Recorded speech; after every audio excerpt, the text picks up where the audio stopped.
Hi guys, welcome to my channel মা কিষান। আজকে আমার পুকুরিত মাছ ছোটো ছোটো মাছ ছাড়ি দিয়েছি। দেখো কত বড় বড় মাছ হয়েছে। আজকে আমরা এই মাছের রেসিপি করব। আপনারা সবাই সাথে থাকেন। আমি এখন মাছটা কাটবো, আপনারা সাথে থাকুন। কীভাবে কাটি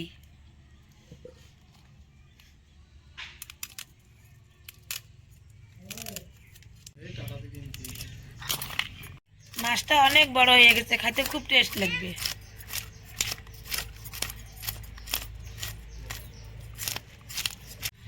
এই মাছটা কমল কাট মাছ।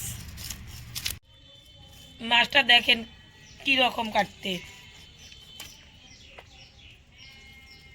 মাছটা আমি পিস করে নিয়েছি, দেখেন পিসটা কি রকম হয়। মাছটা আমার কাটানো হয়ে গেছে। আমি মাছটা মিডিয়ামত পিস করছি। আমি মাছটা ভালো করে ধুয়ে নেব। আমার মাছটা ধোয়ানো হয়ে গেছে। আমি এখন হলুদ গুঁড়ো আর লবণ দিয়ে মাখিয়ে নেব ভালো করে। আমি হলুদ গুঁড়ো দিলাম। এখন আমি লবণ দেব। এখন আমি ভালো করে মেখে নেব।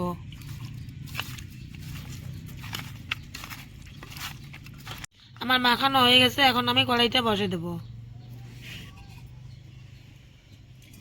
তার সামান্য পরিমাণ ডিম হয়েছে, ডিমটা আমি বড়া ভেজে নেব। আমি এখন তেলটা দেবো কড়ার নিচে। আমার ডিমটাতে আছে লঙ্কা কুচি, ধনিয়া কুচি, পেঁয়াজ কুচি আর ওই যে লবণ একসঙ্গে দিয়ে আমি মেখে নিছি ভালো করে।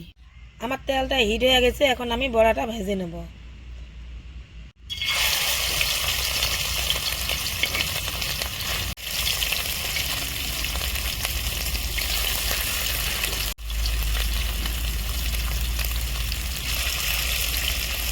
এখন আমি বড়াটা উল্টে নেব। বড়াটা হাফ ভাজানো হয়ে গেছে।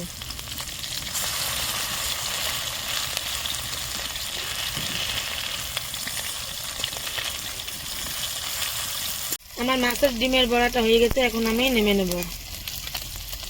এক পিস, দুই পিস, তিন পিস,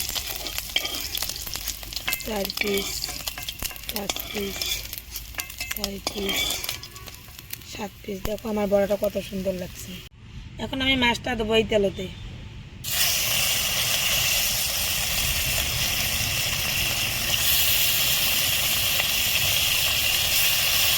মাছটা আমার হাফ ভাজানো হয়ে গেছে। এখন আমি উল্টে নেব। মাছটা আমি বেশি ভাজবো না।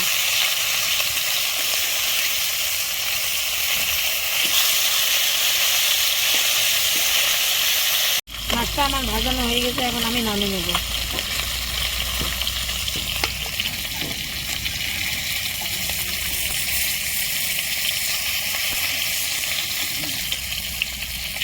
এখানে 3টে টমেটো কাটে নিয়েছি। টমেটো দিয়ে আমি কমলকাট মাছের পাতলা ঝোল বানাবো। এখানে হচ্ছে ধনিয়া কুচি, পেঁয়াজ কুচি, কাঁচা লঙ্কা কুচি, হলুদ গুঁড়ো, লবণ, শুকনো লঙ্কা গুঁড়ো আর জিরে গুঁড়ো। আমার তেলটা হিট হয়ে গেছে। এখন আমি পেঁয়াজ কুচি আর লঙ্কা কুচিটা ভেজে নেব।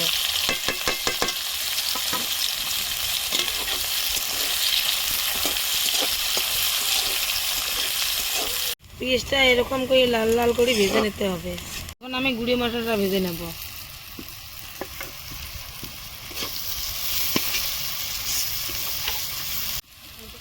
আমার মশলাটা ভাজানো হয়ে গেছে। এখন আমি টমেটোটা দেব।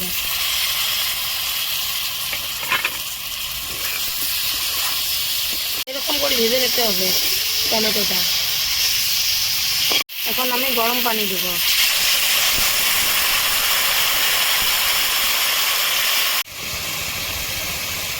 টমেটোটা আমি সামান্য পরিমাণ সিদ্ধ করে নেব।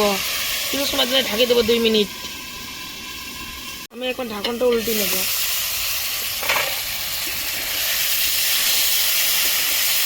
আমার টমেটোটা হাফ সেজানো হয়ে গেছে। এখন আমি পানি দেব, গরম পানি।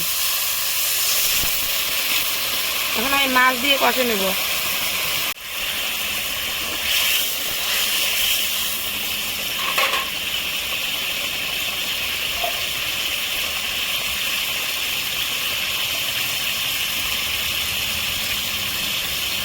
ধনিয়া কুচিটা দেব।